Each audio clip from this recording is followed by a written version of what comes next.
efectivamente hoy, como lo expusieron en la noticia del día, el tema hoy sigue siendo el retorno del señor Juan Orlando Hernández, el expresidente de la República.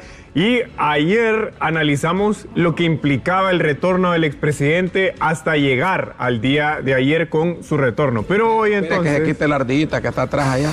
Que la tiene. Bueno, yo no puedo ver porque no tengo la pantalla aquí, así que yo no sé qué está pasando atrás de... Hoy sí. Uno tiene que cuidarse las espaldas, dice. Bueno, entonces vamos a plantear hoy lo que implica de aquí en adelante el retorno del expresidente Hernández. La familia del expresidente Hernández y sus correligionarios quisieron enmarcar el regreso como algo puramente familiar y eso yo lo entiendo, pero obviamente aquí tenemos que analizar las dimensiones políticas, sociales y culturales, porque el regreso de él trasciende de una cuestión familiar y humana. Evidentemente es un regreso político. Y vean ustedes lo siguiente.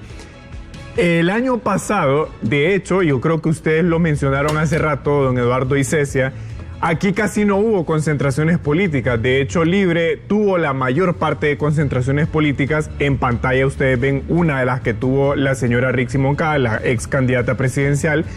¿Y cuál era la distinción de Libre el año pasado? Que Libre estaba en el poder. Es decir, Libre quedó en tercer lugar, pero tenía el poder a su disposición para hacer este tipo de movilizaciones. Usted sabe que aún con todo el poderío que el Partido Nacional tiene históricamente en el Distrito Central, solo hubo una movilización en toda la campaña electoral de las elecciones presidenciales aquí en Tegucigalpa, y fue justamente en noviembre del año pasado, que es la que ustedes ven en pantalla, en el Boulevard Centroamérica. ¿Por qué es importante esto?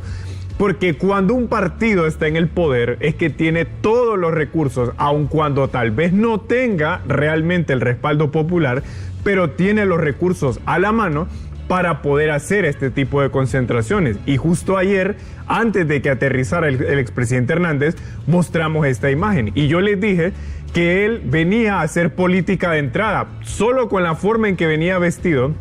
Ahí usted tiene una foto de la campaña presidencial en 2013 y de cómo venía en el avión. ¿Y a qué vino? A una concentración política. Claro, vino a que su familia lo recibiera, pero vino a una concentración política del Partido Nacional, el partido que hoy está en el poder. Entonces, en efecto, aunque en el discurso él diga que no viene a hacer política, claro, no hacer política no necesariamente es irse de candidato otra vez. Hacer política es todo lo que hemos visto desde que llegó al país hasta el momento, pero evidentemente esto tiene repercusiones que van más allá de mostrar músculo político. La seguridad. Ustedes en las tomas ayer vieron un despliegue fuerte de seguridad alrededor del expresidente y en efecto, todos los expresidentes tienen derecho, pero ustedes saben cuando se aprobó la Ley de Protección Especial de Funcionarios y Exfuncionarios en Riesgo Extraordinario. Se aprobó en julio de 2014, 6 meses después de que él asumió la presidencia de la República. Y ustedes saben que la última reforma que tuvo esa ley fue en diciembre de 2021, un mes antes de que él dejara el poder. Y saben ustedes cuál fue la reforma que hubo a esa ley un mes antes de que él dejara el poder. En resumen, la versión original de esa ley decía que la protección se le daba al funcionario mientras ejerciera el cargo y una vez que terminara el ejercicio del cargo. Pero la reforma que se dio en diciembre de 2021 es que la protección se extiende a su familia, sus bienes y su desplazamiento. Entonces, claro, la protección que vimos ayer, más allá de que se trata de un expresidente, se deriva de una normativa que aprobó él mientras era presidente de la República y que amplió un mes antes de dejar el poder. Ahora, hay otras partes, otras aristas a considerar, y es cómo se da el resurgimiento del Juan Orlandismo. Solo esta semana que pasó, volvió a la palestra pública Ricardo Cardona, Lisandro Rosales, David Chávez, 3 personajes que habían dejado el foco público a partir también de que extraditaron al expresidente Hernández. Entonces aquí, con las 2 figuras centrales que había tenido el gobierno de la República y el Congreso hasta el momento, es que cabe el debate con el regreso del expresidente Hernández, cómo es que van a crecer o no las fisuras entre las 2 figuras más visibles del Partido Nacional hasta el momento. Ahora, también cabe, don Eduardo y Cecia, la pregunta con respecto a Salvador Nasralla y Jorge Cálix. Rixi Moncada ya fijó su postura y creo que Libre no la va a cambiar, aunque no han sido igual de beligerantes como eran quizás hace 5 años con el expresidente Hernández. Pero ¿por qué les menciono el caso de Calix y Nasralla? Los dos, Nasralla era en independiente antes de sumarse Libre y Calix era de Libre. Cuando ambos estaban en esa posición eran más confrontativos con el expresidente Hernández, pero hoy ambos están en el Partido Liberal.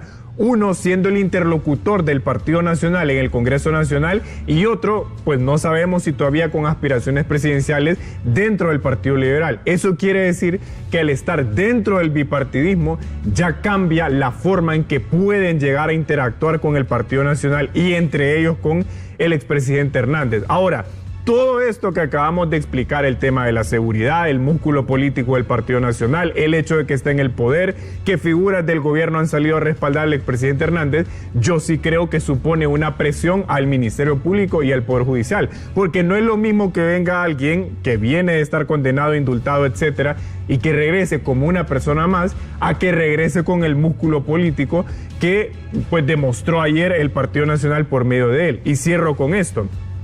Yo aquí, bueno, cuando estaba Joel Zelaya como fiscal general y en el periodo pasado fuimos muy críticos, y aquí hablo en este caso por los espacios de análisis que yo tengo aquí, del ex fiscal Joel Zelaya. Y parte del cuestionamiento que tuvo él fue no haber actuado con respecto a Carlos Zelaya, pero por lo que representaba a Carlos Zelaya en el Partido Libre y en el gobierno de la República.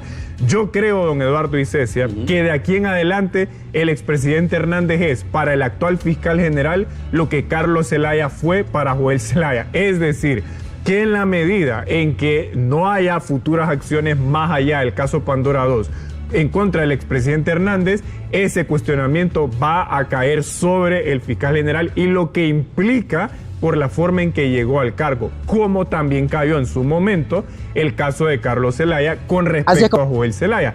En resumen, porque yo sé que aquí la gente busca siempre el lado partidario de las cosas, el Ministerio Público siempre va a tener la misma exposición política. Lleguen unos y lleguen otros, y yo creo que de aquí en adelante esa es la presión que va a tener el Ministerio Público, ¿no? Así que vamos a ver cómo evolucionan los acontecimientos, pero de aquí en adelante creo que estas son las claves que hay que observar a partir de la presencia ya en el país del expresidente Hernández. Un gusto, don Eduardo Icesia, haber estado con ustedes. Tengan buenos días.